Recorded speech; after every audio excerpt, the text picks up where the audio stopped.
కానీ ఒక్క దొంగ ఓటు వేయడానికి వీల్లేదు. నేను ఒకటే చెప్తున్నా, మళ్ళీ అన్ని ప్రికాషన్ తీసుకుంటాం.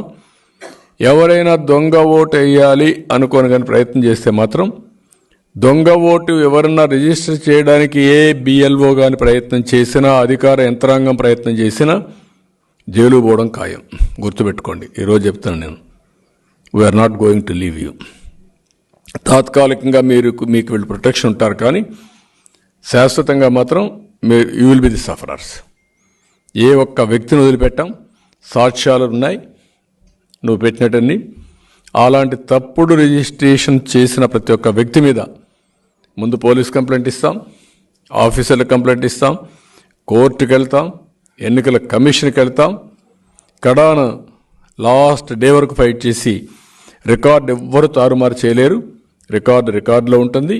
ఎవరు చేశారో కూడా చాలా స్పష్టంగా ఉంటుంది. ఎవరు యాక్సెప్ట్ చేశారో కూడా ఉంటుంది.